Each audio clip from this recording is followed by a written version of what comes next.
Nagsimula ang lahat 30 taon na ang nakalipas noong nahati ang kalangitan at dumagsa ang napakaraming halimaw mula sa ibang mundo. Tinawag ang pangyayaring ito na The Rush, at para lumaban, ginising ng mga tao ang isang job at pumasok sa panahon ng job change.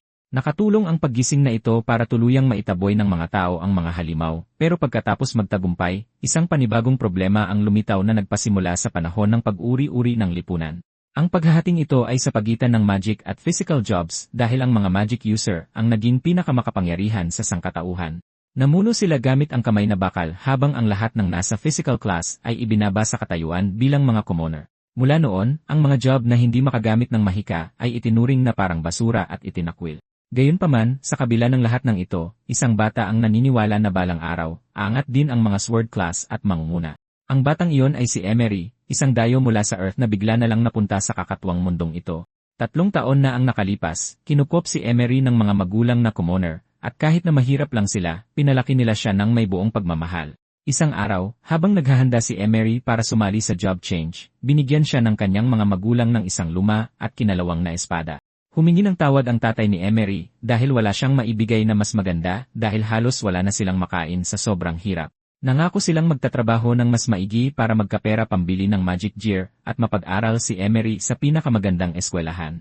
Kahit ganun, naantig si Emery sa regalo nila at naniniwala ang tatay niya na may espesyal siyang kaluluwa kahit na nanggaling lang siya sa mga commoner. Hinikayat niya si Emery na patuloy na magsikap para maging pinakamalakas sa buong mundo. Naantig si Emery sa mga salita ng tatay niya, pero ang mundo ngayon ay hindi talaga pumapabor sa mga commoner kahit sa anong paraan. Sa kabila ng malaking pagbabagong naranasan ng mundo, ang makaluma at baluktot na kalikasan ng sangkatauhan ay hindi pa rin nagbabago. Minamaliit ng mga noble na may mahika ang iba mula sa kanilang mataas na kalagayan at naniniwalang ang lakas at kapangyarihan ay nakabase lang sa dugo. Ang realidad ni Emery ay isang mundo kung saan ipinagmamalaki ng malalakas ang kanilang pagiging noble sa pamamagitan ng patuloy na pagyapak sa mga mahihina. Pero naniniwala si Emery na hinding-hindi nila makakamit ang tunay na lakas gaano man kataas ang kanilang dugo o talento. Habang hinahaplos niya ang luma at kinalawang na espada mula sa kanyang mahihirap na magulang, may naramdaman si Emery na hinding-hindi makukuha ng mga noble kahit anong pilit nila. Naramdaman niya iyon noong sandaling iabot sa kanya ng tatay niya ang espada, at iyon ay ang nagliliyab na alab na tinatawag na kaluluwa. Ito ang pinakadakilang kapangyarihan na higit pa sa mahika. Matapos suriin ang kanyang espada, pinasalamatan ni Emery ang kanyang mga magulang at sinigurong hindi niya kailanman sinisi ang mga ito sa pagiging mahirap nila. Tinapik ni Emery ang kanyang tatay sa balikat at tiniyak sa kanya na sapat na ang isang espadang ito. At gamit ang espadang ito, nangako siyang magiging pinakamalakas sa buong mundo. Pagkatapos ay sinabi niya sa kanila na ibinigay nila ang pinakamahalagang bagay sa mundo sa mga oras na ito. Dahil dito, sinabi ni Emery na handa na siyang maging pinakamalakas at nangakong hindi na hahayaang magdusa pa ang kanyang mga magulang. Determinado si Emery na mag-iwan ng marka sa mundo gamit ang kinalawang na espada. Nangako siyang magiging pinakamalakas katulad ng inaasahan ng kanyang tatay. Pero lahat ng ito ay pangarap lang niya dahil kailangan niya munang gumising ng isang kapaki-pakinabang na job. Sa araw ng job change, nagtipon-tipon ang ilang mga estudyante sa isang arena para gisingin ang kanilang mga job at isa si Emery sa kanila. Nang tawagin si Emery sa entablado, umugong ang pananabik sa mga manonood habang inaabangan kung ano ang magigising niya. Ito ay dahil si Emery ang nangunguna sa buong eskwelahan sa larangan ng akademika at martial arts, kaya kilala siya bilang sikat na bituin ng mga commoner. Kahit isa siyang baguhang wala pang job, naipasa niya ang lahat ng physical exam at nakakuha ng S-rank sa swordsmanship na isang napakahirap na gawain. Gayunpaman, iba ang pananaw ng mga noble at naniniwala silang mananatiling basura si Emery dahil isa lamang siyang commoner. Sumigaw si Kamabara, isa sa mga mayayabang na noble, na hinding-hindi magkakaroon ng isang henyong commoner at pangarap lang daw iyon ng mga ito. Sinabi niya sa lahat na gaano man kataas ang mga marka ni Emery, basura pa rin siya na may drunk magic dahil nakadepende ang makukuhang job sa natural na kakayahan. Siniguro ni Kamabara na siguradong isang basurang job lang ang makukuha ni Emery dahil puro lang siya espada. Dahil nainis sa sinabi ni Kamabara, napakagatlabi na lang sa galit ang ilan sa mga commoner. Pero nang mapansin ito ni Kamabara, sinigawan niya sila na lumayo sa mga noble at nilait sila sa pagiging mga patay gutom. Pagkatapos manigaw, ipinagpatuloy niya ang pagdurog sa pag-asa nila, sinabing laos na ang mga espada at ang patuloy na pagkapit sa mga ito ang dahilan kung bakit hindi makaahon ang mga commoner sa hirap. Sumingit pa ang isa pang mayabang na noble at sinabing kahit na makagising si Emery ng S-rank na job, magiging isa lang itong maikling panaginip dahil wala rin naman siyang mararating. Sa puntong ito, pikon na ang mga commoner, pero patuloy na tinapakan ng lalaki ang kanilang pride, at sinabing ang mga napili ay hinding-hindi magmumula sa mga commoner. Pagkatapos ay sinabihan niya silang tumigil na sa pangarap dahil ang isang commoner ay mananatiling commoner habang buhay. Samantala, sa entablado, nang tuluyang ilagay ni Emery ang kanyang kamay sa system, isang nakakabulag na liwanag ang sumabog na gumulat sa lahat. Ngunit makalipas ang isang segundo, lumabas sa screen ang isang drunk swordsman, at pinawi ang pananabik na dala ng gintong liwanag. Isa itong false alarm, at nagising ni Emery ang pinakawalang kwentang job na posible. Lubhang nadismaya ang mga commoner dahil si Emery na ang huling pag-asa nila para makabawi sa kanilang buhay. Naniniwala sila na kung ang isang tinatawag na henyo ay nakakuha ng basurang job, siguradong wala na rin silang pag-asa. Nagsimulang umiyak ang ilang commoner, nagtatanong kung talaga bang nakulong na sila sa ilalim gaano man sila magtrabaho. Sa kabilang banda, tuwang-tuwa ang mga noble sa nangyari dahil nagpatunay lang ito na tama sila at ang mga commoner ay mananatiling mga basura sa ilalim nila. Tuwang-tuwa si Kamabara na laitin si Emery dahil sa inakala niyang siya ang napili, pero nagising lang pala bilang isang drunk swordsman. Hindi lang ito basta isang basurang job, ito ang pinakamababa sa lahat. Sa kabila nito, umisi si Emery sa window ng system na parabang natuwa siya sa resulta. Humarap siya sa karamihan, at buong pagmamalaking ipinaalam na hindi pa ito ang kanyang katapusan. At dahil balak niya talagang manatili sa pagiging swordsman, ang isang drunk na basurang job ay isang perpektong simula para sa kanya. Nang magising na ng lahat ang kanilang mga job, inihayag ng host na malapit nang magsimula ang rookie trial. Ipinaliwanag niya na ang kanilang magiging resulta sa trial na ito ang magpapasya kung papasa sila sa Ryujin University at ang ranggo nila pagkatapos ng enrollment. Siniguro ng isa sa mga noble kay Kamabara na lahat ay nakakapasok sa universidad maliban sa pumwesto sa huli. Natuwa si Kamabara na marinig ito at naniniwalang siguradong nasa huling pwesto si Emery dahil siya lang ang nag-iisang commoner na sumali sa rookie trials ngayong taon. Pagkatapos ay sinabi ng host na ibibigay niya sa kanila ang kanilang mga panimulang gamit at inutusang lumapit sila kapag tinawag ang kanilang pangalan. Ang unang tinawag niya ay si Yuki Makusawa, isang sikat na noble na may S-rank sa Magic Evaluation. Nagising din niya ang S-rank Seraphim bilang kanyang job sa panahon ng change, at kinikilala siya bilang isang S-rank na henyo, kaya sa madaling salita, si Yuki ay isa sa mga napili. Nang lumapit siya, sinabi ni Yuki sa host na gusto niya ng Ice Element Elf Bow at agad naman itong inilabas ng host. Sumunod, tinawag niya si Emery na agad na humingi ng espada na mas lalong nagpadismaya sa ibang commoner. Ipinagbigay alam ng host kay Emery na bilang isang drunk na basura, pwede lang siyang pumili sa drunk na seksyon na siyang physical area. Pagkatapos ay nilabas niya ang isang luma at kinalawang na espada at iniabot kay Emery, sinabing bagay na bagay ito sa kanya kahit na inalikabok na ito sa paglipas ng mga taon. Mayabang na sinabihan siya ng host na mag-ingat para hindi ito masira. At nagsimulang laitin ng mga noble si Emery, sinabihang itapon na lang ito kapag tapos na ang trial dahil basura rin naman ang espada. Sinabihan si Emery ng isa sa kanila na kahit sandata pa mula sa mga dungsyon ng espada, isa lang itong piraso ng bakal kapag walang puwersa ng mahika. Pagkatapos ay buong pagmamalaking iwinasiwas ng mayabang na noble kanina ang kanyang masterclass na Thunder Hammer, at ipinagmayabang na naglalabas ito ng 100,000 volts sa isang hampas. Idinagdag pa niya na ang isang hampas ng martilyo ay makakapagparalisa sa kanyang kalaban sa loob ng 1 minuto kahit na makaligtas pa sila. Pagkatapos ay pinaalam niya kay Emery na walang nasa katinuang tao ang gagamit ng walang elementong espada sa mga trial. Pero binaliwala ni Emery ang lahat ng ingay na iyon habang sinusubukan niya ang espada. Napansin niyang maganda ang balanse nito at madaling iswing. Bilang isang commoner mula sa pinakamababang uri ng lipunan, ang mga kayamanan katulad ng divine artifacts at enchanted weapons na ipinagmamalaki ng mga noble ay malalayo at imposibleng pangarap lamang. Pero ang hindi alam ng lahat ay pwedeng kumuha ang isang commoner ng simpleng lumang patpat at gamit ang purong kapangyarihan ng imahinasyon ay gawin itong pinakamalakas na sandata. Ito ang pinaniniwalaan ni Emery at balak niyang ipakita sa kanila kung anong kaya niyang gawin gamit ang isang luma at kinalawang na espada. Maya-maya, habang bumibiyahe ang bus papasok sa Whispering Woods kasama ang mga kasali sa trial, binasa ng host ang mga patakaran ng laro. Ipinaliwanag niyang ang kagubatan ay tinitirhan ng mga halimaw na nabulok ng kakaibang enerhiya mula sa ibang mundo. Gayunpaman, siniguro niya na wala silang dapat ikatakot dahil lahat ng halimaw ay low level lang. Dahil ang mga halimaw ay nasa level 1 o 2 lang, pinaalam niya sa mga estudyante na kaya nilang matalo ang mga ito gamit ang lakas ng job nila. Pagdating nila sa gateway of the Whispering Woods, inabisuhan ang mga estudyante na maaari silang bumuo ng party para sa kanilang kaligtasan.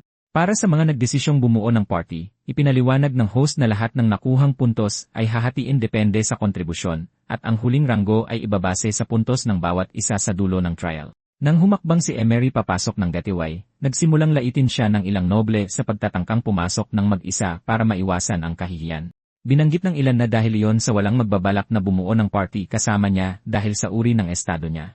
Sinabi naman ng isa pa na walang gustong makipag-team sa isang taong siguradong sa huli ang bagsak. Nang biglang tinanong ni Yuki si Emery kung nagbabalak ba siyang pumasok mag-isa. Ang sagot ni Emery, at ipinaliwanag niyang hindi siya sanay magtrabaho bilang bahagi ng isang team. At dahil wala rin naman sigurong may gustong maging partner niya, mas ayos na sa kanyang maging solo. Napahanga si Yuki at nabanggit na si Emery ay isang lone wolf na mahilig sumugal katulad niya. Dahil magkatulad sila, sinabi ni Emery na malapit na silang magtuos sa isa't isa. At pagkatapos nun, naglakad na siya papasok habang galit na naggangalit ang mga noble sa kanyang kapangahasan. Papasok ng kagubatan, inisip ni Emery ang trial, na unang hakbang niya para makapasok sa Ryujin University. Ang mga noble ang may lamang dahil gamit ang mga yaman nila para bigyan ng magic reinforced gear ang kanilang sarili. Binibigyan sila nito ng kalamangan, kaya kahit ang mga baguhan ay biglang lumalakas. Pero iba ito para kay Emery. Sa kabilang banda, ang tanging sandata lang niya ay isang luma at kinalawang na espada na may attack power na 1. Binalaan pa si Emery ng kanyang system na may 1% na tsansang mawasak ang sandata habang umaatake, pero wala siyang pakialam dito. At habang pinapanood siya ni Yuki na humahakbang sa lagusan, nagtaka siya kung saan nanggagaling ang kumpiyansa nito. Ang makita siyang buong loob na naglalakad papasok ng Whispering Woods gamit ang isang sirang espada ay palaisipan para sa kanya. Napaisip si Yuki kung nanggagaling ba ang kumpiyansa ni Emery sa pagiging S-rank nito sa swordsmanship. Sinasabing napakahirap maabot ng S-rank swordsmanship, pero ito ang itinuturing na pinakawalang kwenta. Matapos itong pag-isipang mabuti, napagtanto ni Yuki na si Emery, na mayroon lang pisikal na class, ay hindi makakaligtas sa mundong pinaghaharian ng mahika. Samantala, habang naglalakad si Emery papasok sa gate, isang manipis na ngiti ang gumuhit sa kanyang mukha. Naiisip na niya ang sinasabi ng lahat tungkol sa kanya, na isa lang siyang talunan na humahabol sa imposibleng pangarap at umaasang maging bida sa isang klasikong kwento ng pagbangon. Pero hindi ganoon ang tingin ni Emery sa sarili niya, at lubos siyang naniniwala na ang tunay na lakas ay hindi nasusukat sa antas sa buhay o kayamanan. Naniniwala siya na nahuhubog ito sa pamamagitan ng hindi matitinag na paninindigan. Sumumpa si Emery na isa sa puso niya ang kaluluwa ng isang karaniwang tao, magiging pinakamalakas, at babawiin ang karangalan ng isang eskrimador. Kung pag-uusapan naman ang mga magic weapon, ito ay mga pinahusay na sandata na may mana at naglalaman ng matataas na antas ng magic circuit. Samantalang ang mga karaniwang espadang bakal at kahoy na kalasag ng mga mamamayan ay walang panama sa mga magic weapon. Sa madaling salita, ang pinakamalaking bentahe ng isang magic weapon ay ang mahikang nasa loob nito na kayang magpakawala ng sadyang mapanirang kapangyarihan sa isang wasiwas lang. Hindi tulad ng eskrima, hindi na kailangan ng teknika rito, at ito na talaga ang pinakamatinding lakas na mabibili ng kayamanan at koneksyon. At isa sa mga magic weapon na ito ang kasalukuyang ginagamit ni Ven, ang mayabang na maharlika, sa Whispering Woods para madaling durugin ang mga level 2 na halimaw na lobo. Matapos silang patumbahin, nagmayabang si Ven at nilait ang mga lobo dahil sa pagiging mahina. Sumayaw pa siya ng kaunti para magdiwang habang ipinagmamayabang ang kanyang sandata sa iba pa niyang kaibigang maharlika na sina Ortho at Lance. Ang isa naman, isang mage na nakaputing balabal, ay pinuri si Ven sa pagiging malakas at sinabing talagang nakakagawa ng malaking pagbabago sa lakas ang mga mamahaling sandata. Nabanggit ni Ortho na para sa isang beginner dungeon, kayang-kayang tapusin ng martilyo ni Ven ang buong lugar ng walang kahirap-hirap. Buong pagmamalaking sinabi ni Ven sa kanila na ipinasadya pa ng kanyang ama ang martilyong iyon sa isang sikat na panday at isa itong rank magic weapon. Ipinagmalaki pa niya na kaya niyang patumbahin ang mga level 3 na halimaw sa isang hampas lang ng martilyo niya. Nagsimula na ring magmayabang ang blonding maharlika na si Lance na gumagamit ng mga magic blade at sinabing ang grupo nila ang siguradong pinakamalakas sa rookie trial. Tiniyak niya sa grupo na madali na lang nilang makukuha ang top 3 sa leaderboard. Biglang natumba si Ortho sa kumpol ng mga damo kung saan napansin niya ang patong-patong na bangkay ng mga lobo sa kabilang dulo. Napasigaw si Ortho sa nakita at gulat na napaatras, sabay tanong kung sino ang pumatay sa mga lobo. Kahit na puno ng mga halimaw ang Whispering Woods, talagang nakakabaliw na makapatay ng ganito karami sa napakaikling panahon. Mabilis na tumakbo si Lance papunta sa kanya para tingnan ang paligid at inisip kung naunahan kaya sila ng ibang mas malakas na grupo. Sa pagtataka kung may lihim na malakas na kalahok sa rookie trial, mabilis na sinyasat ni Ortho ang paligid gamit ang magic detection. Ngunit matapos itong suriin, inanunsyo niya na walang anumang bakas ng mahika, kaya ibig sabihin ay kagagawan ito ng isang purong physical class.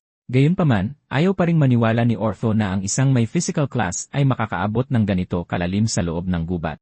Nang sandaling iyon, dumating si Emery at sinabihan ang grupo na lumayo sa kanyang mga huli at mangaso na lang sa ibang lugar. Hindi makapaniwalang pinagtawanan siya ni Ven at tinanggihang maniwala na ang isang basurang karaniwang tao na tulad ni Emery ay nakapatay ng daan-daang lobo gamit ang sirang espada. Galit niya itong sinigawan at ipinaalala kay Emery na hindi kayang tumagos ng mga pisikal na atake sa depensa ng halimaw. Isinumpa pa ni Ven na baka naiwan lang ng isang malakas na mage ang mga bangkay at nakikidaan lang si Emery para angkinin ang tagumpay. Nagpasya si Ortho na suriin ang isa sa mga bangkay gamit ang magic detection at napansin na may mahinang bakas ng wind element na naiwan sa sugat nito. Ibinunyag niya na ang wind element ay mula sa 4th tier magic na kilala bilang Kamaitachi.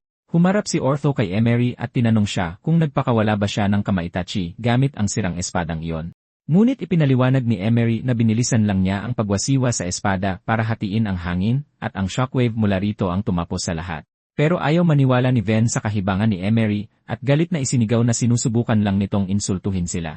Naniniwala si Ven na hindi magagawa ng isang karaniwang eskrimador ang paggawa ng ganoong mahika, ngunit ipinaalam sa kanya ni Emery na masyadong makitid ang kanyang pag-isip. Ikinagalit ito ni Ven at nang susubukan na sana niyang murahin si Emery, muntik na siyang atakihin ng halimaw na lobo mula sa likuran. Mabilis na sumigaw sina Lance at Ortho para mag-inat siya, ngunit masyadong mabagal ang naging reaksyon ni Ven. Mabuti na lang, bago pa man makagat ng lobo ang kanyang ulo, mabilis na hiniwa ni Emery ang liig ng lobo at tinapos ito sa isang tira. Naniga si Ven sa kinatatayuan niya dahil sa pagkabigla, napapaisip kung imahinasyon niya lang ba ang lahat ng iyon.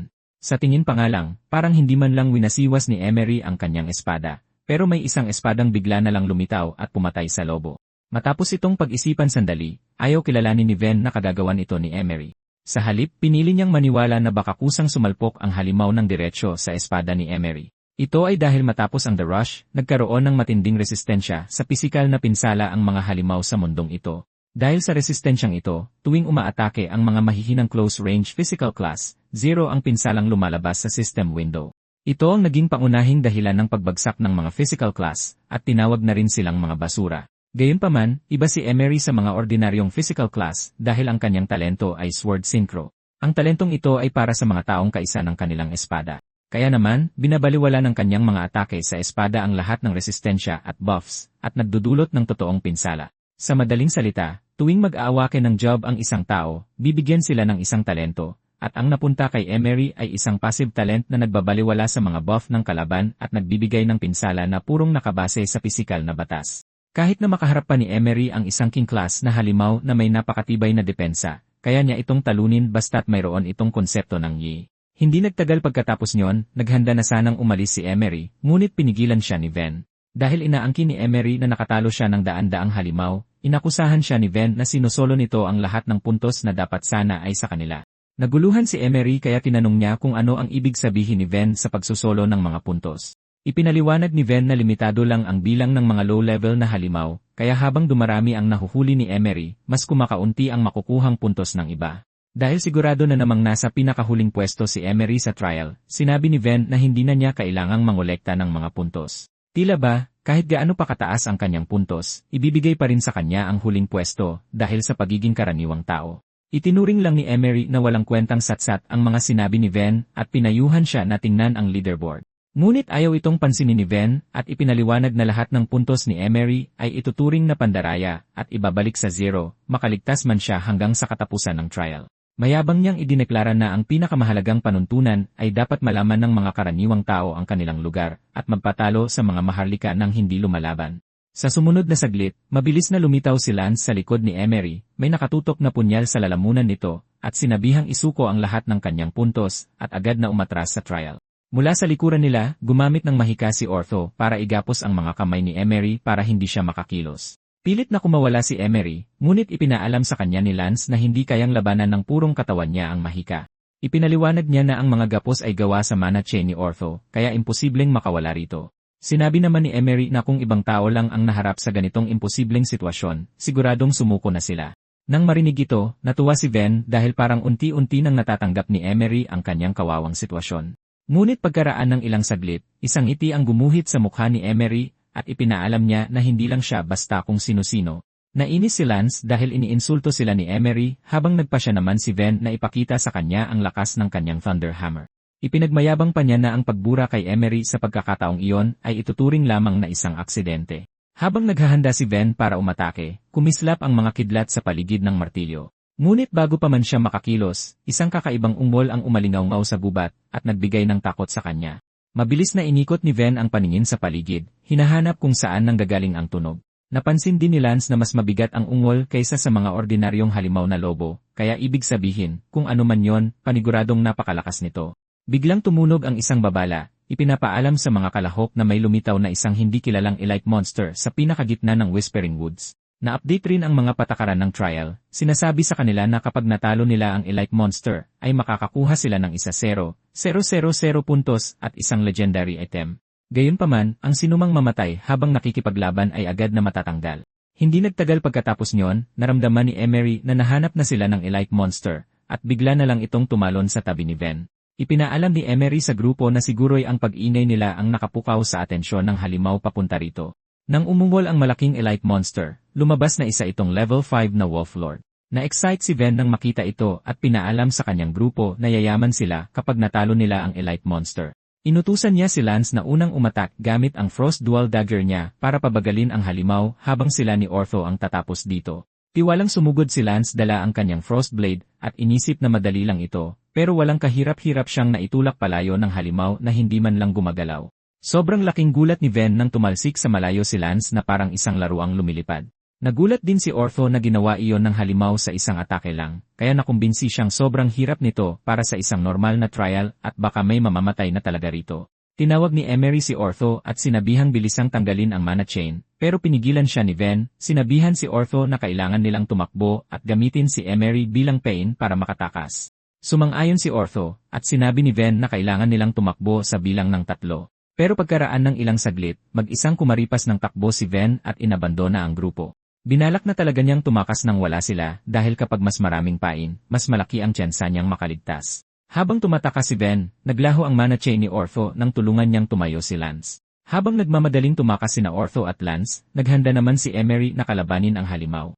Nasasabik pa siyang makahanap ng isang karapat-dapat na kalaban sa isang beginner dungeon. Balak ni Emery na gamitin ang labang ito para subukan ang kanyang lakas at gawin itong unang hakbang patungo sa layunin niyang maging pinakamalakas. Nang susubukan ng habulin ng halimaw si Ven, sumugod si Emery para subukan ang lakas nito.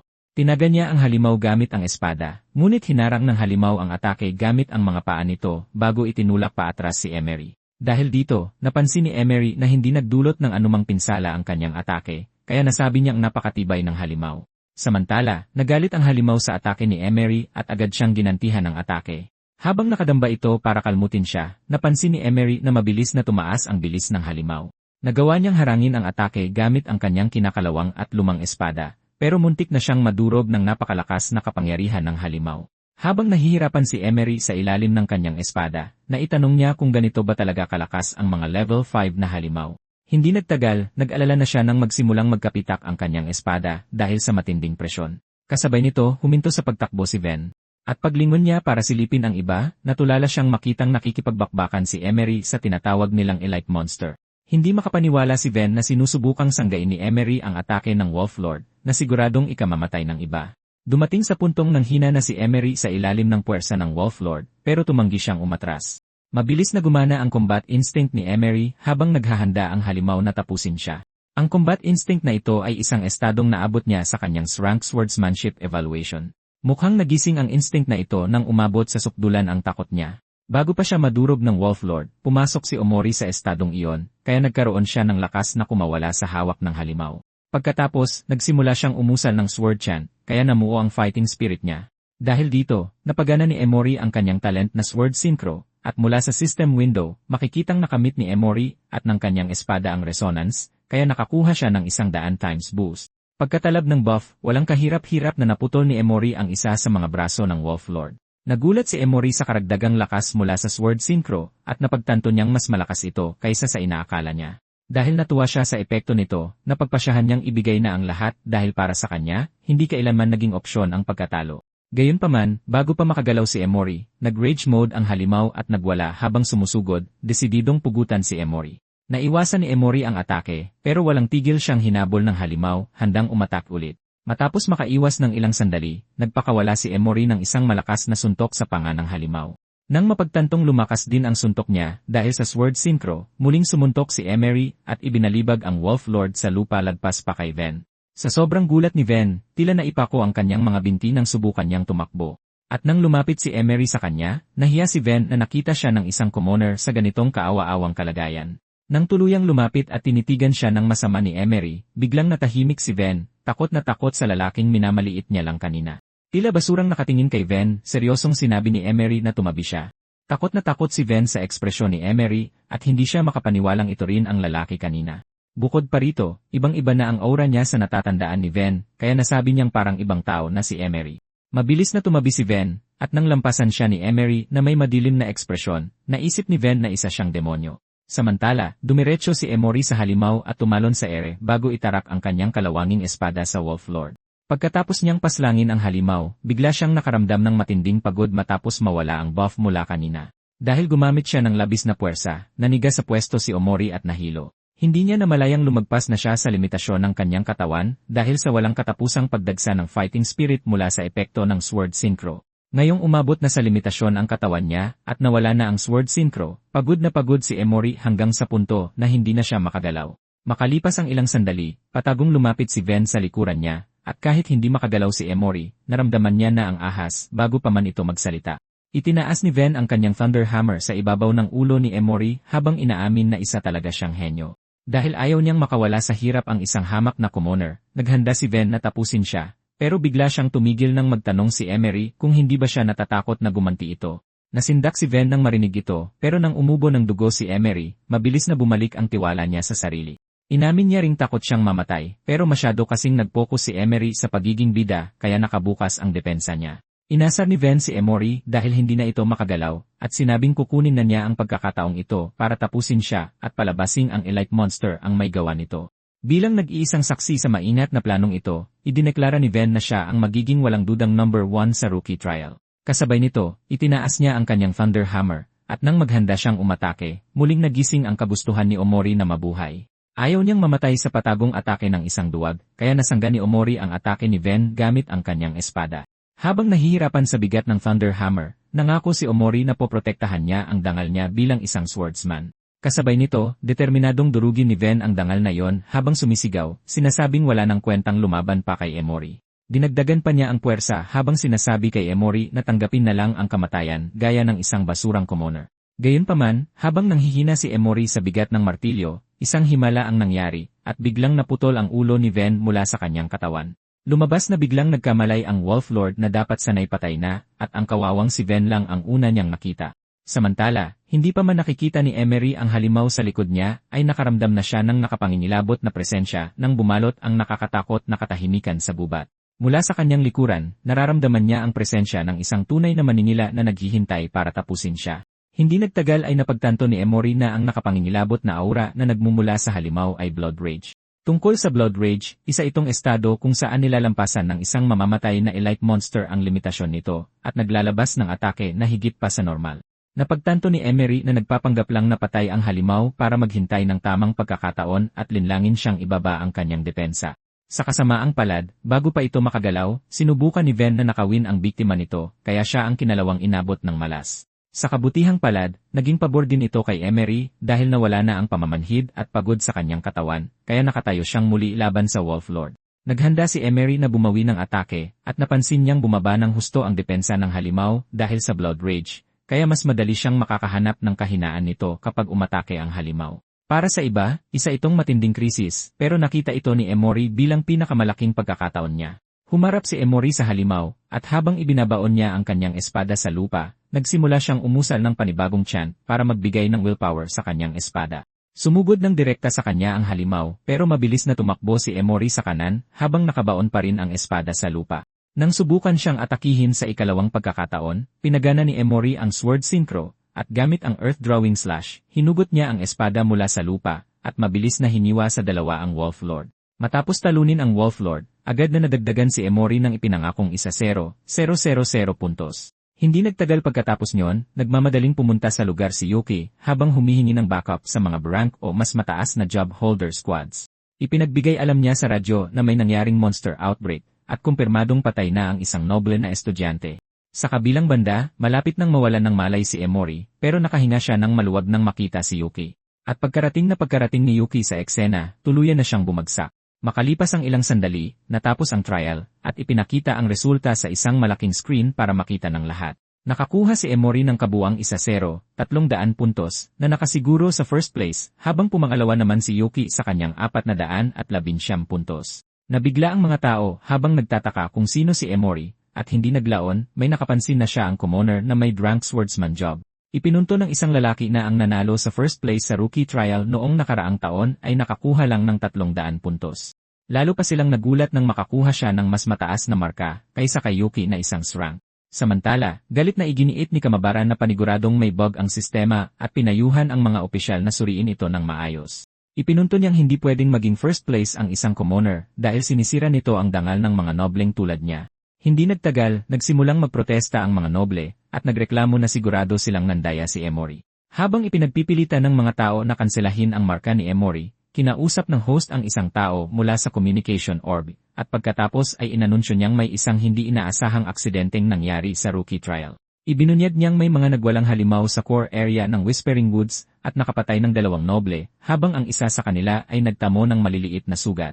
Nabigla si Kamabara sa balitang ito at sinubukang alamin kung sino ang mga namatay na noble.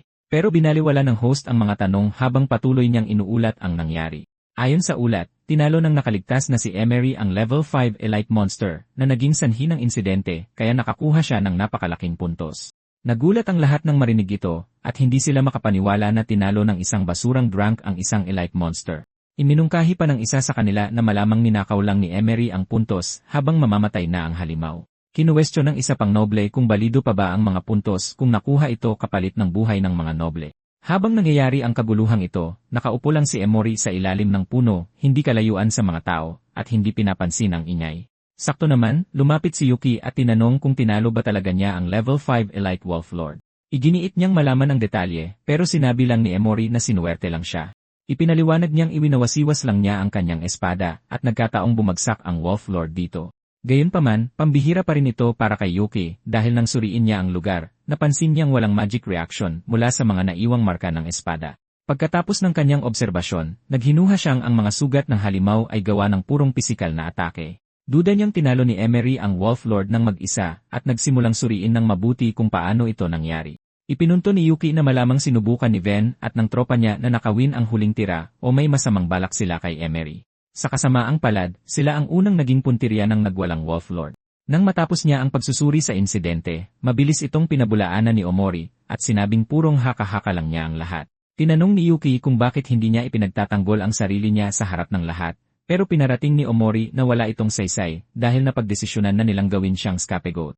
Ipinaliwanag niyang ayaw niyang mag-aksaya ng laway para labanan ang mababaw nilang diskriminasyon sa mga pagkakataong ito. Pagkatapos ay nilabas ni Emery ang kanyang espada, habang sinasabi kay Yuki na kaya pa rin niyang patunayan ang halaga niya kahit gamit ang lumang kalawanging espadang itinapon sa basurahan. Pagkatapos ay idineklara niyang ang lakas mismo ang magpapatunay nito sa huli. Pabalik sa stage, pinayuhan ng isa sa mga examiner ang chief examiner na kanselahin ang puntos ni Emory para pakalmahin ang galit ng lahat dahil isa lang naman siyang commoner na may mahinang talento. Base sa pangkalahatang desisyon ng mga examiner, agad inanunsyo ng host na kinansela na ang marka ni Emory. Na-excite ang mga nobleng manonood nang marinig ito, lalo na si Kamabara, na may pagmamalaking sinabing dapat alam ng mga hamak na commoner ang lugar nila imbes na subukang maging number 1.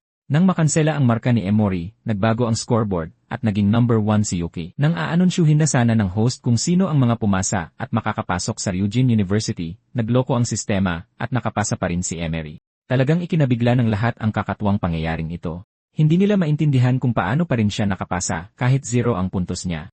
Maging ang mga examiner ay naguluhan, habang inisip ng iba na baka may panibagong bug ang sistema. Nang sandaling iyon, napansin ng host na maraming aplikanteng hindi umabot sa passing line ay may mga negatibong marka. Biglang na-project sa screen ang mga tunay na panuntunan sa trial, at ipinakita na ang pananaksak ng kakampi o pangingialam sa laban ay magreresulta sa pagbawas ng marka, at depende sa sitwasyon, ay maaaring maging negatibo ang puntos. Pagkatapos, ipinakita ng sistema ang mga pangalan ng mga kalahok na gumawa ng matitinding paglabag sa panuntunan na naging dahilan ng kanilang negatibong marka. Mula sa listahan, napagtanto ni Omori na bumagsak sa 0 ang passing grade dahil kay Ven at sa grupo nito na nagtangkang tambangan siya, at sa iba pang mga noble na nagtrador sa isa't isa. Natuwa si Emery kung paano siya nakalusot at inamin niyang talagang nasa panig niya ang swerte. Bigla siyang nilapitan ni Kamabara para asarin gaya ng dati, at sinabihan si Emery na hindi magbabago ang buhay niya kahit nakapasok pa siya sa Ryujin University. Sa pagtatangkang pasukuin siya, sinabi ni Kamabara kay Emery na isang impyerno para sa mga commoner ang Ryujin. At kung wala siyang koneksyon, hindi man lang tatagal si Emery ng ilang buwan. Gayunpaman, hindi nabagabag si Emery at sabik pa siyang harapin ang tinatawag nilang impyerno. Pagkatapos ay idineklara niyang gusto niyang makita kung makakasabay ba ang impyernong ito sa kanya. Habang naglalakad palayo, inasar ni Emery ang mga noble at sinabing hindi na siyang makapaghintay na durugin sila sa universidad.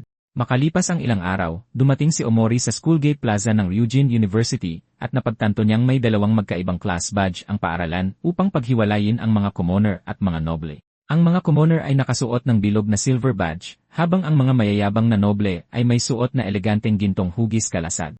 Sa di kalayuan, napansin ni Emery si Kamabara at ang tauhan nito na pinag-initan ang isang commoner dahil sinubukan nitong dumaan sa main gate ng paaralan sa halip na sa maliit na side gate na para sa mga commoner. Pilit na inaalam ng lalaking nakasuit kung bakit sinusubukan ng commoner na dumaan sa gate na para lang sa mga noble. Mahigpit na itinuro ni Kamabara ang side gate at sinabihan ang commoner na doon siya nararapat. Akmang dadaan na ang lalaki sa side gate nang pigilan siya ni Kamabara at sinabihang maghubad at gumapang nang nakahubad papasok sa gate. Iginiit niyang paraan daw ito upang linisin siya bago pumasok dahil masisira lang ng marurumi niyang damit ang paligid at magdudulot ng violation sa paaralan. Pagkatapos ay hinawakan niya ang lalaki sa damit habang ipinapaalala sa kanya na magkaiba ang mundong ginagalawan ng mga noble at commoner. Ipinaliwanag niyang ang paggapang ng nakahubad sa side gate ay isang ritual na sinadyang ihanda ng mga noble sa paaralan para sa mga commoner. Ngunit bago pa makuha ni Kamabara ang gusto niya, may pumigil sa kanya at humawak sa kamay niya. Agad na lumingon si Kamabara at nakita si Omori, ngunit hindi niya ito agad nakilala hanggang sa nagpakilala si Emery para ipaalala ito sa kanya. Nang mapagtantong ito ang drunk na basura mula sa rookie trial, agad na pumigla si Kamabara mula sa pagkakahawak ni Omori. Hindi siya makapaniwalang binaliwala ni Emery ang kanyang babala at nagpakita pa rin ito sa paaralan. Nangiti ng parang baliw, sinabihan ni Kamabara si Emery na maghubad, magsuot ng kwelyo, at gumapang sa gate ng mga commoner, sabay paliwanag na ganito talaga nag-enroll ang mga commoner sa Ryujin, at hindi exempted si Emery. Nanindigan si Emery at sinabi kay Kamabara na lahat ng estudyanteng nakapasok gamit ang sariling lakas ay may karapatang dumaan sa main gate. Idiniin din niya na ang side gate ay perpekto para sa mga noble na puro lang daldal at nagtatago sa likod ng mga mamahaling kagamitan. Galit na galit ang lalaking nakaputi sa paghahambing na ito, habang nakakatuwa lang para kay Kamabara ang kumpiyansa ni Omori. Hindi siya makapaniwala na may lakas ng loob ang isang hamak na commoner na sumagot sa isang noble. Agad na pumuslit sa likod ni Emery ang lalaking nakaputi, habang inihanda naman ni Kamabara ang braso niya para sugurin siya sa harapan. Idineklara niya na sa Ryujin, may otoridad ang mga noble na disiplinahin ng pisikal ang mga commoner nang walang pananagutan kahit makabali pa sila ng ilang buto. Habang nagdadaldal ang tanga, buwisit na si Emery sa ingay dahil unang araw pa lang, pero nagsisimula ng maghari-harian ang mga mayayabang na gagong ito. Kinutya niya sila bilang mga nakakaawang buraot na nambubuli ng mahihina para lang maramdamang malakas at nakakataas sila. Ipinaalam din niya na sila ay wala kundi mga basyong kabibi. At kung wala ang suporta ng kanilang pamilya, nagiging mas mababa pa sila sa tao. Nagalit si Kamabara sa mga sinabi ni Omori, kaya mas lalo siyang naging atat na durugin siya. Inutusan sila ni Emery na sabay-sabay siyang sugurin dahil tila tinamaan sila sa mga sinabi niya. Nangako siyang tuturuan sila ng leksyon at didisiplinahin sila para sa mga magulang nilang walang modo. Habang naghahanda si Emery na ilagay sila sa lugar nila, mariin niyang idineklara na ibabalik niya ng daang beses ang sakit na idinulot nila sa iba at ang sakit na sinubukan nilang iparana sa kanya. Nagulat ang mga noble na nanonood sa mga pangyayari dahil sa sobrang kumpiyansa ni Omori. Sumugod sa kanya si Kamabara at sumumpang paghiwa-hiwalayin siya. Ngunit bago pa siya makatama, walang kahirap-hirap na pinatumba ni Emery ang tanga hanggang sa mawalan ito ng malay. Sa sobrang lakas ng suntok, tumilapon si Kamabara ng diretsyo sa mismong gate na sinabi niyang reserba lang sa mga commoner at bumagsak siya sa malapit na bakod. Agad siyang nawalan ng malay at pagharap ni Emery, biglang napaatras sa takot ang lalaking nakasuit. Natulala ang mga nanonood habang sinusubukang intindihin kung ano bang nangyari. Hindi sila makapaniwala na nagawa iyon ng isang drunk na swordsman gamit lang ang kanyang kamao, na nangangahulugang kung gumamit pa siya ng espada, mas magiging matindi pa ang pinsala. Matapos turuan ng leksyon ang basurang nagkalat sa daan, buong kumpiyansang naglakad palayo si Omori habang tahimik na nakatingin sa kanya ang lahat. At habang napupuno ng paghanga ang kanilang mga puso, nagsimula silang maghiyawan para sa kanya. Kahit ang ilang noble ay nadala sa pag-cheer ng lahat, pinupuri si Omori sa paglagay sa mga bully ng paaralan sa kanilang lugar. Medyo nasiyahan si Omori sa kanyang 5 minutong kasikatan, kahit hindi niya sinadyang magpasikat sa una niyang araw. Pagkatapos ay pumasok siya sa paaralan dumaan sa main gate na may ngiti sa kanyang labi. Ilang sandali pa, dumating siya sa kanyang dorm kung saan masaya siyang binati ng kanyang matabang roommate. Nagpakilala ang lalaki bilang si Tsuyoshi Matsuoka na may palayaw na bucho. Nagkamayan silang dalawa at nagpakilala rin si Omori, pagkatapos ay inakbayan siya ni Bucho na parang matagal na silang magkakilala. Sinabi ni Buko kay Omori na tinatawag na impyerno para sa mga commoner ang Ryujin University dahil talamak dito ang mga noble. Ibinunyag niya na malapit nang magbago ang lahat dahil may isang bayani para sa mga commoner na sumali sa paaralan. Pagkatapos ay tinanong ni Buko kung narinig ba ni Omori ang insidente sa gate ng paaralan. Nag-alinlangan si Emery na sumagot ng mapagtanto niyang ang ginawa niya kay Kamabara ang tiyak na tinutukoy ni Buko. Sa pag-akalang hindi nasaksihan ni Emery ang insidente, tuwang-tuwang ikinuwento ni Buko kung paano muntik nang mabali ng bayani ang leeg ni Kamabara gamit ang isang suntok. Mas lalo pa siyang naging masigasig habang inilalarawan ang mukha ng mga noble nang ipahiya sila ng bayani. Nagulat si Emery dahil sobra na palang na-exaggerate ang kwento, pero aminin niya na napatumba niya talaga si Kamabara ng isang suntok. Gayunpaman, naniniwala siyang dahil ito sa sobrang hina ng tangang iyon kaysa sa inaasahan niya. Samantala, patuloy na pinupuri ni Buko ang tinatawag na bayani ng mga commoner at sumumpa itong magiging tulad din ng bayani. Puno ng determinasyon, nangako siyang tatalunin ang mga masasamang tao at ililigtas ang mga tao tulad ng ginawa ng bayani ngayon. Sinabi rin ni Buko kay Emery na isa siyang rank na paladin at tinanong kung ano ang rank ni Emery. Nang kaswal na ibinunyag ni Emery na isa siyang rank na swordsman, natigilan si Buko. Hindi siya makapaniwalang nakapasok si Emery sa paaralan na may ganoong kababang rank at naisip niyang siguro ay nagpakahirap ito ng husto para makapasok dito. Bilang isang taong may dangal, nagpasya si Buko na protektahan siya, at sinabihan niya si Emery na sumama lang parati sa kanya. Ipinagmalaki niya na isa siyang rank, kaya pwede lang gamitin ni Emery ang pangalan niya kung may makaharap siyang mga bully. Natuwa si Emery dito at hindi na iwasang mapatawa ng awkward sa inosenteng lalaki. Bilang isang taong hindi marunong makipagtulungan, ayaw ni Emery na makipag-partner kaninuman, kaya naman mag-isa siyang nagsasanay sa buong panahong ito. Ngunit ngayong nakikipagpalagayang loob si Buko sa kanya, naging kakaiba ito para kay Emery. Naisip niyang ang pagsasabi ng totoo ngayon ay posibleng magpakumplika ng buhay niya. At dahil gusto niya ng payapang landas tungo sa pagiging pinakamalakas, nagpasya si Emery na magpanggap na walang alam sa harapan ni Buko. Sa isang ospital, nagpapagaling pa rin si Kamabara ng kanyang mga sugat nang magdala ng balita ang butler ng kanilang pamilya mula sa punong pamilya. Inutusan si Kamabara na ayusin mag-isa ang maliit na insidenteng ito nang hindi inaabala ang pamilya. Nabwisit si Kamabara nang marinig ito at sinumpa si Omori dahil sa pagpapahiya sa kanya. Inutusan niya ang butler na gamitin ang bawat mapagkukunang puwersa sa unibersidad upang tapusin si Omori sa loob ng isang linggo. Tinanggap ng butler ang utos at nangakong papatayin si Omori gamit ang palusot na isa itong aksidente. Puno pa rin ng puot dahil sa dinanas na kahihiyan, sumumpa si Kamabara na nandoon siya upang panooring paghiwa-hiwalayin ang katawan ni Omori. Kinalaunan, sa training grounds ng unibersidad, nagtipon-tipon ang mga estudyante bilang paghahanda para sa kanilang klase. Pinayuhan ni Buko si Omori na manahimik na lang sa buong proseso dahil narinig niyang wala raw ginawa ang instructor na si Benjamin Lee kundi ang pag-initan ang mga commoner.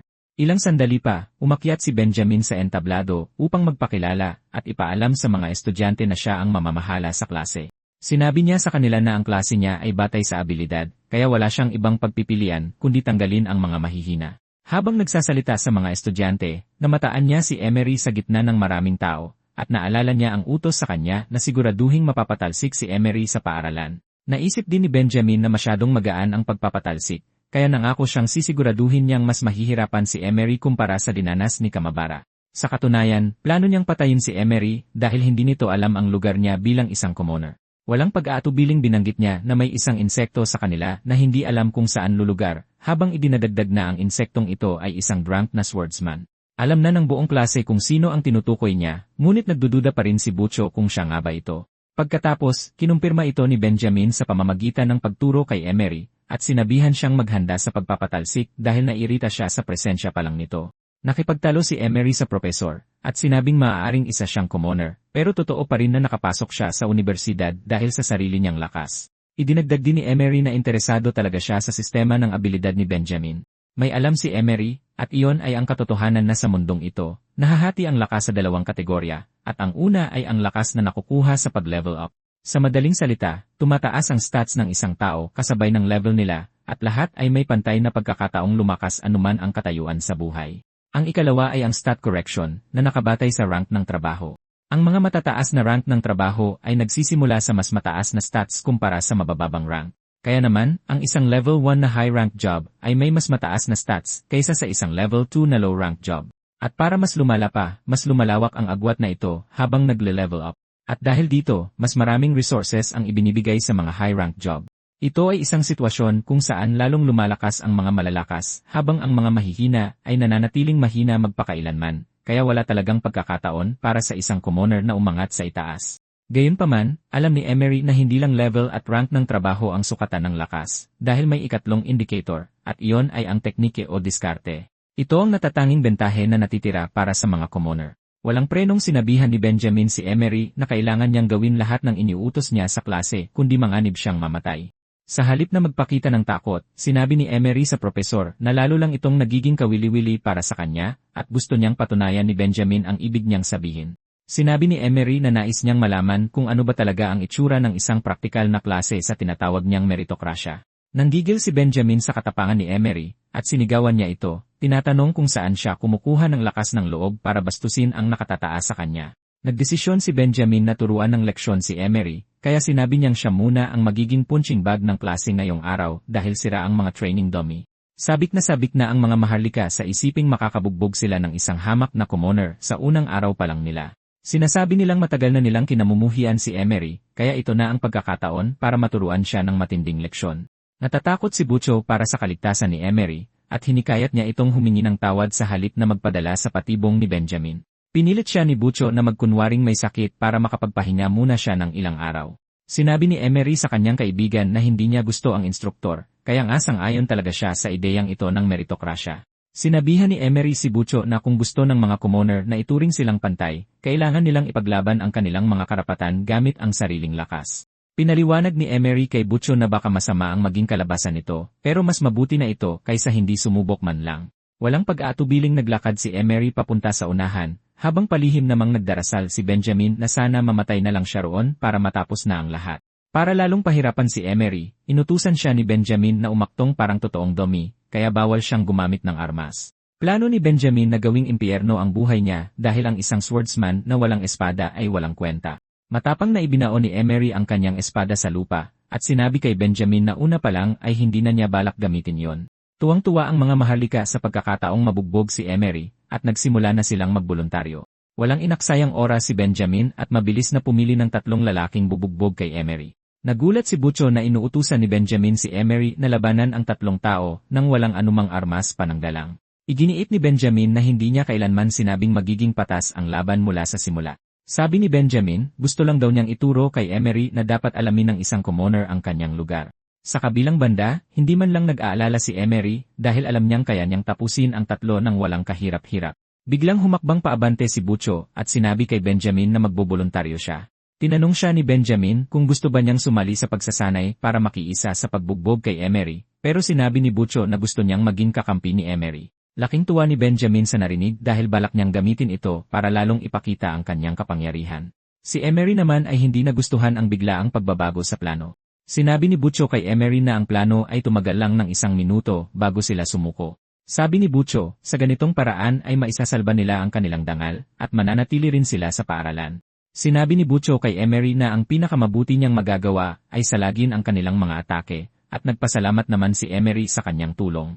Kahit na balak ni Emery na harapin mag-isa ang mga maharlika, napagtanto niyang kailangan din niyang protektahan ang pride ni Bucho. Kahit hindi ito ang estilo niya, alam niyang kailangan niyang magpigil ng kaunti. Sinimulan na ni Benjamin ang laban, at mabilis na gumawa ng kalasag si Bucho para harangin ang mga paparating na atake. Humanga si Emery nang malamang isa palang rank defense type si Bucho, na napakabihira lang. Habang tumatama ang mga atake at nayayanig ang kalasad, sinabihan ni Bucho si Emery na siguraduhing manatili sa likod niya hanggang matapos ang 1 minuto. Lumikha ng makapal na alikabok ang mga pag-atake, at mabilis na napagtanto ni Emery na hindi praktikal ang maghintay pa ng 1 minuto. Ginamit niya ang alikabok para magtago, mabilis na sumugod si Emery, at isa-isa niyang pinatumba ang mga kalaban. Bago pa man sila bumagsak sa lupa, nakabalik na si Emery sa kanyang pwesto. Kasabay nito, tinapik ni Emery si Bucho sa balikat, at tinanong siya ni Bucho kung tapos na ba.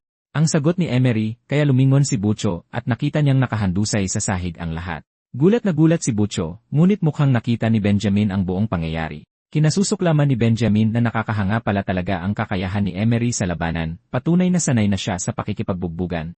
Habang tinatanong ni Butcho kung anong nangyari, sinabi ni Emery na sa sobrang desperado ng mga kalaban na durugin siya, sariling palpak na mahika nila ang nagpabagsak sa kanila.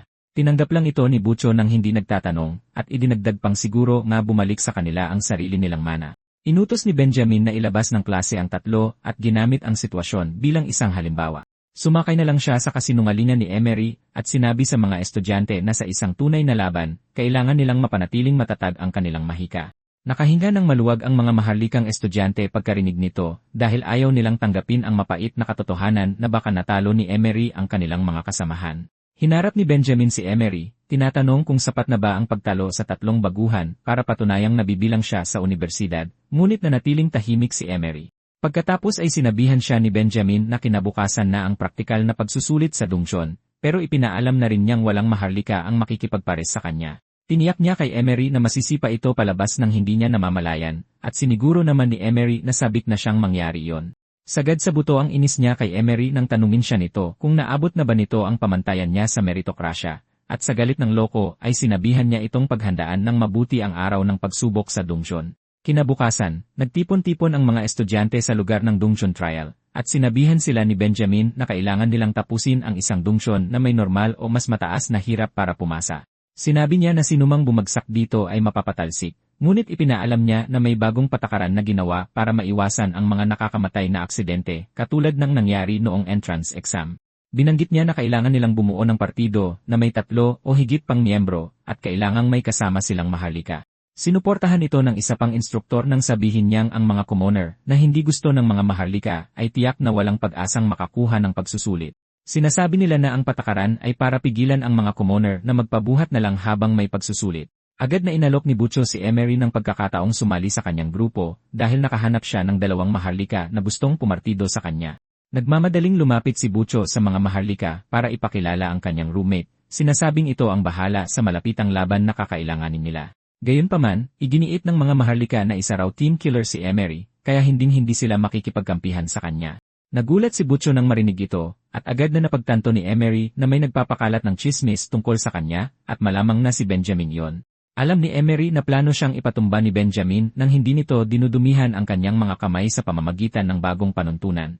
Sinubukan ni Butcho na ipagtanggol si Emery, pinaliwanag niya sa kanyang mga kaibigang maharlika na ang nangyari sa entrance exam ay isa lamang aksidente. Ipinaalam ng mga maharlika kay Butcho na papayagan lang nila siyang sumali dahil masyadong kapaki-pakinabang ang pagiging paladin niya. Pinalala pa nila ang sitwasyon nang sabihin nilang may isang estudyanteng babae noon na nagpakamatay dahil nireject siya ng mga maharlika. Dahil dito, sinabihan nila si Butcho na malinaw naman kung saan siya dapat pumanig, kaya huwag na niyang sayangin ang kanyang pangarap para lang sa pagkakaibigan. Galit na galit si Emery sa mga basurang lumalabas sa bibig nila, kaya nilabas niya ang kanyang armas. Itinutok niya ito sa nakasuot ng asul, at nabigla naman ang lalaki sa ginawa ni Emery.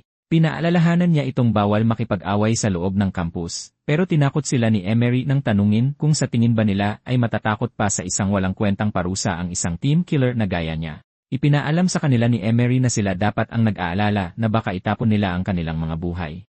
Maya-maya pa'y inatake si Emery ng isa pang maharlika mula sa likuran. Sinuntok niya ng malakas ang likod ng ulo ni Emery, at kahit na naramdaman na niya ang atake, sinadya niya talagang manatili roon para tamaan.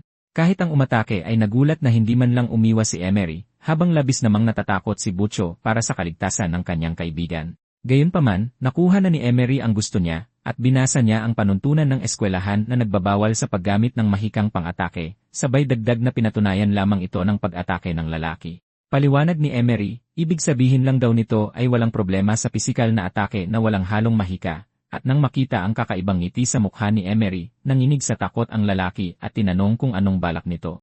Nakumpirma ang kanyang takot nang mabilis na sumugod si Emery patungo sa kanya, at nagpakawala siya ng isang matinding suntok na nagpatilapon sa lalaki sa malayo. Tumigil lang siya nang bumagsak siya sa isang pader. Galit na galit naman ang kanyang kaibigan na naglakas loob pang saktan ng isang commoner na tulad ni Emery ang isang maharlika, kaya sinubukan nitong atakehin si Emery sa likod gamit ang kanyang mahika. Bago pa man kumawala ang mahika sa kanyang kamay, hinawakan na ni Emery ang braso niya at binali ito. Matapos iyon ay sinipa niya ito ng malakas sa tiyan, dahilan para habulin ng lalaki ang kanyang hininga. Bumagsak siya sa lupa sa sobrang sakit, habang pinapanood lang siya ni Butcho sa likod ng may gulat. Kinuha ni Emery ang kanyang espada at dahan-dahang lumapit sa lalaking pilit na bumabangon. Natakot ang lalaki na baka mas lalong tumindi ang bugbog niya sa pangalawang pagkakataon, kaya sinubukan niyang takutin si Emery at ginamit ang pangalan ng kanyang ama. Pero sa halip ay mas lalo lang nandidiri si Emery. At habang naghahanda siya para tapusin ang lalaki, ipinaalam niya ritong wala siyang pakialam. Maya-maya pa'y niyakap ni Butcho si Emery sa likod, ipinapaalala sa kanya na ang mga maharlika ay may masalimuot na ugnayan ng kapangyarihan. Kaya kung aatakehin niya ang lalaki mismo sa loob ng unibersidad, hindi siya makakabuo ng partido dahil malinaw na kailangan nila ng kahit isang maharlika. Tinitigan siya ng masama ni Emery, at sinabing pananagutan niya ang lahat ng ito, pero sinigawan siya ni Butcho para ipaalala na hindi lang siya ang commoner na nag-aaral sa paaralang ito. Sabi niya, may mga panuntunan silang dapat sundin para manatili sila sa paaralan.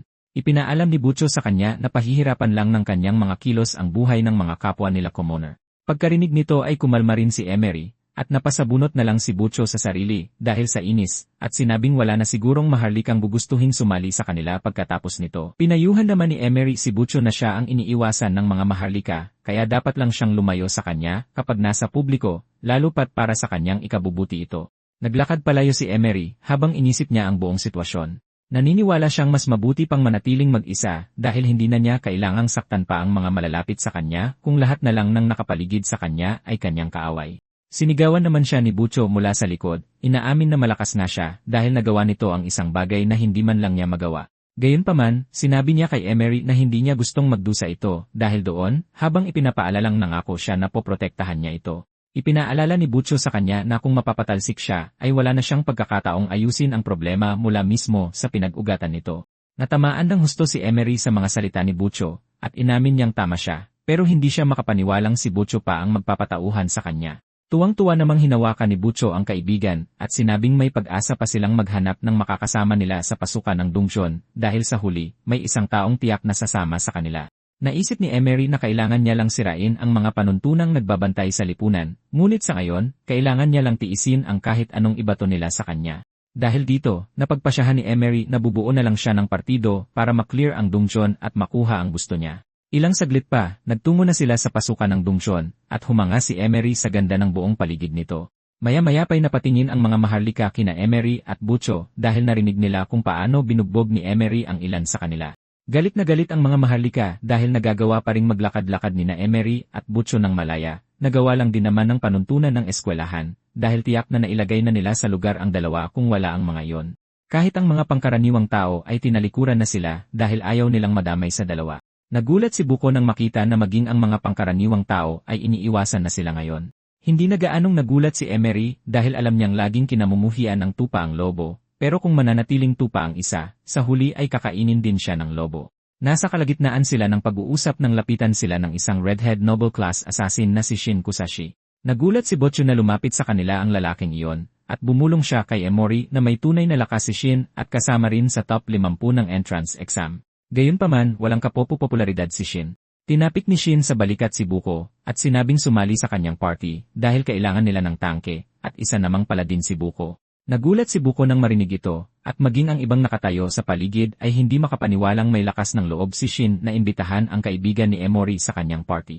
Sigurado ang mga maharlika na tapos na ang maliligayang araw ni Shin pagkatapos nito. Tinanong ni Buko si Shin tungkol kay Emory dahil magkasama sila, ngunit sinabi ni Shin na isang paladin lang ang kailangan nila. Walang pag-aatubiling tinanggihan ni Buko ang alok, sinabing matalik niyang kaibigan si Emory kaya hinding-hindi siya sasali sa ibang party. Sinabi ni Buko kay Shin na dapat silang sumali ng magkasama o kalimutan na lang nito ang alok. Inasar ni Shin si Buko at sinabing baka mas mabuting si Emory na lang ang isama niya dahil nagtataka siya kung kasing tapat ba niya ang tinatawag niyang matalik na kaibigan. Maya-maya, sinabi ni Emory kay Buko na kunin na ang pagkakataon, at panatag na sinabing makakahanap din siya ng paraan para makaraos mag-isa. Idinagdag pa niya na kasalanan din niya kaya nasira ang orihinal nilang plano. Nagulat si Shin na handang hayaan ni Emory ang sarili na bumagsak at ma-expel. Dahil sa kuryosidad, tinanong niya si Emory kung hindi ba ito magmamakaawa na sumali sa koponan, at sinagot siya ni Emory kung bakit naman niya gagawin yon. Sinabi niya kay Shin na mas mabuti pang makuha ng kanyang matalik na kaibigan ang pagkakataon. Idinagdag din ni Emory na nakapagtataka na sumulpot ang lalaking iyon kung kailan malapit na silang bumagsak. Nagulat si Shin na nabasa siya ni Emory, kaya sinabi niyang handa siyang umamin. Sinabi niyang may alam siyang ilang impormasyon tungkol sa piitan. Nabanggit niya na isa itong piitan na may labis na mataas na magic resistance, kaya dehadong-dehado ang mga maharlikang umaasa sa magic attacks. Iginiit ni Shin na mas angkop ang mga pangkaraniwang tao na may physical classes, kaya kailangan ng party niya ang mga may physical class na may mataas na attack power. Nagmayabang si Shin na kung sinubukan ni Omori na isakripisyo si Buko para lang makasali, tatanggihan sana niya ito dahil ang isang taksil ay hindi nararapat sa isang makapangyarihang tulad niya. Itinuro ni Shin si Emori at sinabing kakaiba siya sa ibang mga pangkaraniwang tao. At dahil dito, gagawa siya ng eksepsyon para payagang sumali si Emori sa kanyang party.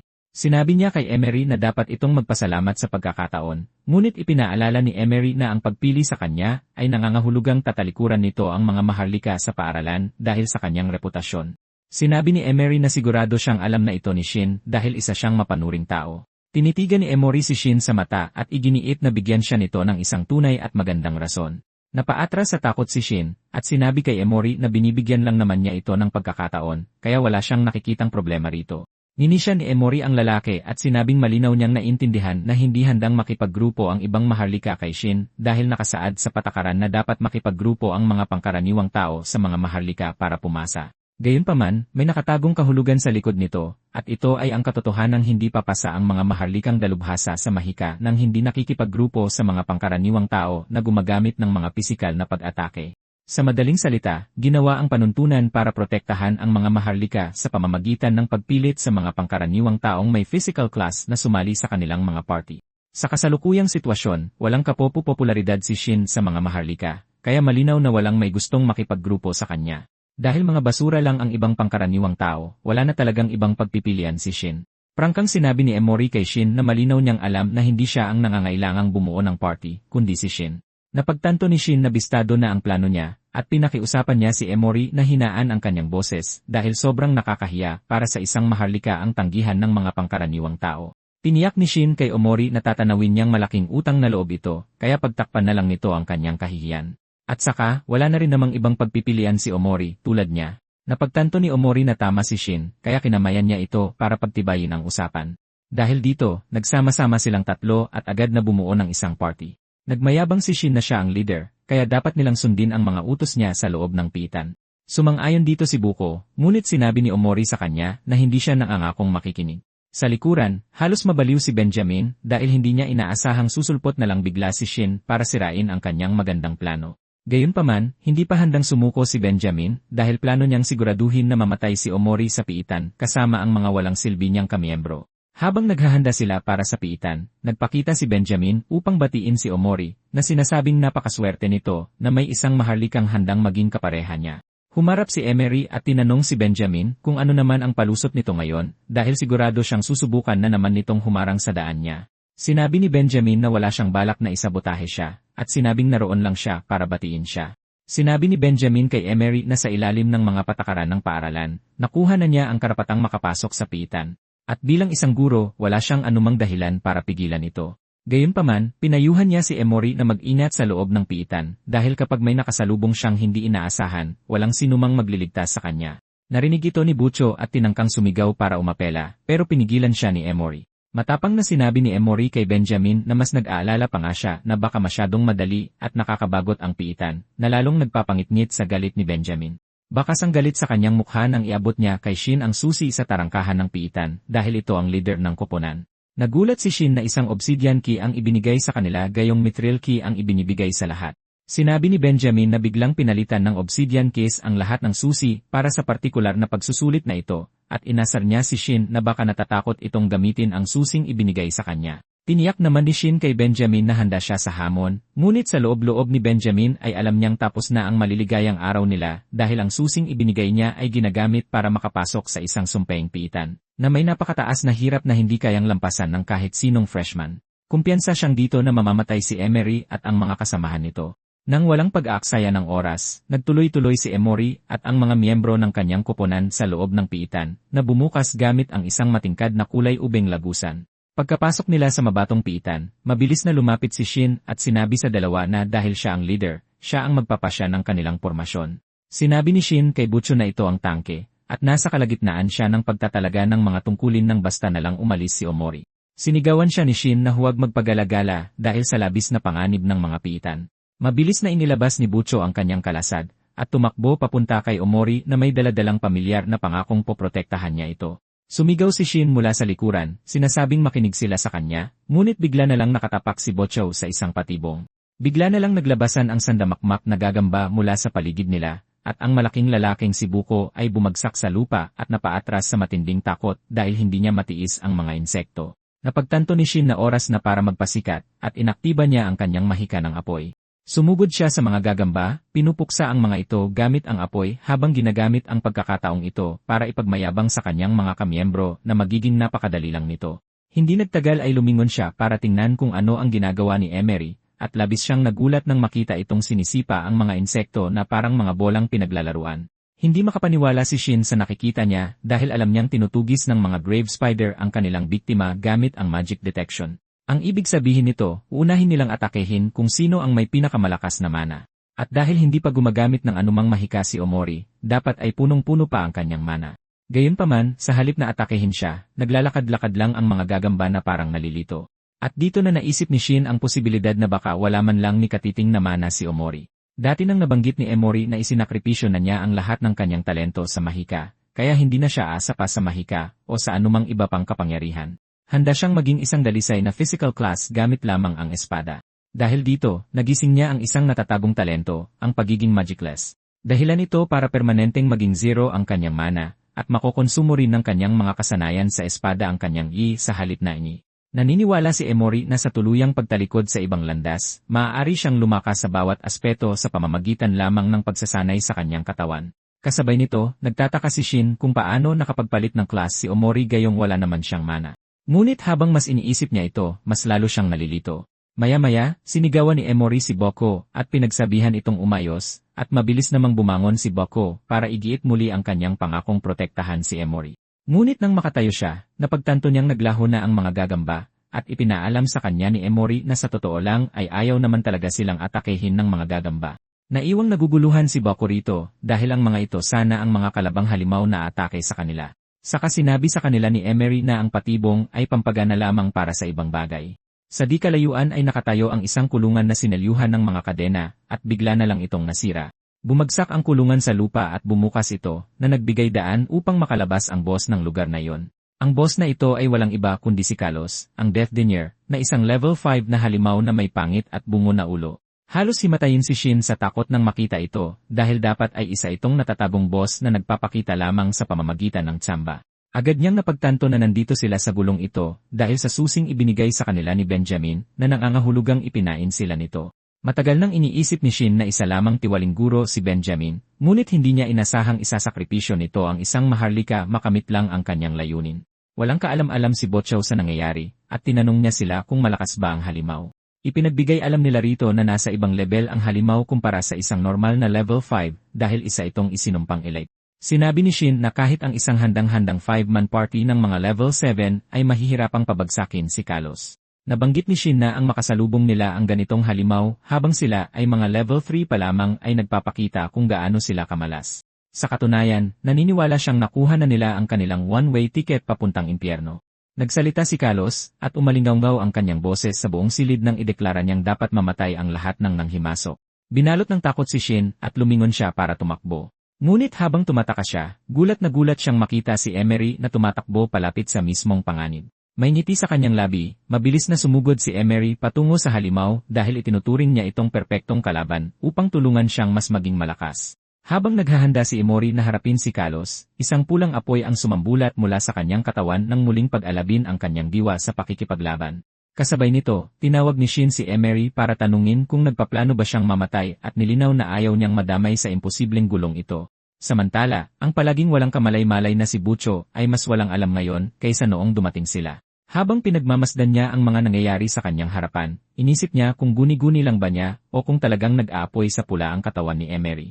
Sa pag-alala sa kanyang pangako na maging mas malakas, agad na inanunsyo ni Butcho na sasali siya sa laban. Nagulat si Shin nang marinig ito at nagtanong kung nababaliw na rin ba siya. Kasabay nito, nag-isip ng estratehiya si Emery at nagplanong tumira ng ilang beses para lang sukatin ang mga galaw ni Kalos at makibagay rito. Sa kasamaang palad, nasira ang mga plano niya nang sumugod si Butcho habang nakabukas ang kalasag nito. Nang makitang sisirain ni Butcho ang plano niya, sinubukan siyang pigilan ni Emery, ngunit ginamit ni Butcho ang Shield Rush kaya mabilis itong nakalagpas bago pa siya mapigilan. Determinado si Butcho na magpatuloy sa kanyang landas para gawin ang trabaho ng isang tank, ang direktang sumugod sa unahan sa simula pa lang ng labanan. Hindi nagtagal ay nakalapit siya kay Carlos at sinabing gagawa siya ng butas para makapasok si Emery. Gayunpaman, sa sandaling makalapit si Butcho sa kanya, madaling nawasak ni Carlos ang kalasag nito sa isang tira na tumulak sa kanya paatras. Nang hindi man lang siya binibigyan ng pagkakataong makahinga, sinipa ni Carlos si Butcho sa dingding na naging dahilan para mabawasan siya ng timbang. Nang makita kung gaano nito kadaling pinabagsak ang isang barang tank sa isang tira, napagtanto ni Shin na masyadong malakas si Carlos para sa kanila. Sa katunayan, napakaswerte ni Butcho dahil sinumang ibang tao ay nabura na mula sa tirang iyon. Dahil inamin niyang wala na silang laban, nagdesisyon siyang iwan ang palubog na barko ng kanilang grupo at mag-isang umatras. Gayunpaman, bago umalis, sumulyap siya kay Butcho at tahimik na nangakong bibisitahin ang kanyang puntod. Para kay Shin, hindi ito personal dahil kilala na siyang tuso at mapagkwenta. Kasabay nito, inatake ni Carlos si Emery, ngunit nasangga niya ito gamit ang kanyang kalawanging lumang espada. Muling nagsalita si Carlos, at umalinggaw ang boses nito sa kwarto, habang tinatawag niyang mayabang na gago si Emery. Patuloy niyang idinidiin pababa ang kanyang talim para durugin si Emery, ngunit nakapanindigan pa rin si Emery. Sa likuran nila, pinapanood ni Shin ang lahat ng nangyayari at labis siyang namangha na talagang nilalabanan ni Emery si Carlos kaya sandali niyang nakalimutan ang plano niyang pagtakas. Ngunit walang intensyong tumulong si Shin, at dahil atat na atat mamatay si Emery, gusto na lang niyang umiwas dito. Samantala, walang kahirap-hirap na patuloy na dinidiinan ni Carlos si Emery sa ilalim ng kanyang talim. Habang nakikipaglaban si Emery para sa kanyang buhay, naramdaman niyang sinusubukang gumalaw ni Shin. Alam na ni Emery na pinili sila ni Shin sa simula pa lang dahil pinlano nitong akuin ang lahat ng papuri at inakalang madali silang utuin. Biglang tumalon si Shin mula sa likuran ni Carlos bitbit ang nag-aapoy niyang mga talim, sinasabihan si Carlos na siya na lang ang targetin. Ayaw niyang hayaang nakawin ni Emery ang lahat ng karangalan dahil tuluyan nitong sisirain ang reputasyon niya bilang pinuno at isang dugong bughaw. Pagkatapos ay nagpasya siyang umatake sa likod ni Carlos na itinuturing niyang isang bukas na kahinaan. Umasa si Shin na ito na ang tatapos sa laban para hindi makuha ni Emery ang lahat ng papuri, ngunit ang kanyang bobong patagong pag-atake ay walang nagawang pinsala, kaya napaisip siya kung mataas ba ang magic defense ni Carlos bilang halimaw. Kasabay nito, nadismaya si Emery dahil sinira ni Shin ang plano niya. At bago pa makatakas si Shin, hinawakan siya ni Carlos gamit ang isang kamay. Nang makitang nalihis ang atensyon ni Carlos, agad na itinulak pabalik ni Emery ang kanyang espada at tumalon pasulong. Sa isang hampas, pinutol niya ang mismong braso na ginamit ni Carlos para hawakan si Shin, na nagulat na lang na talagang nakaputol ng braso si Emery. Sa sandaling matanggal ang kamay, nakalaya si Shin at bumagsak sa lupa na may malakas na kalabob, muntik nang mabasag ang kanyang puwet. Nagsimula na sina Emery at Carlos sa isang matinding labanan ng mga espada habang pinapanood sila ni Shin mula sa likuran. Namangha siya na kahit ibinuhos niya ang lahat ng lakas, wala siyang nagawang pinsala kay Carlos, habang si Emery ay gumamit ng gulanit na espada para putulin ang braso nito sa isang hampas. Samantala, walang awang patuloy sa pag-atake si Carlos kay Emery na mabilis namang nakakaiwas sa bawat pagkakataon.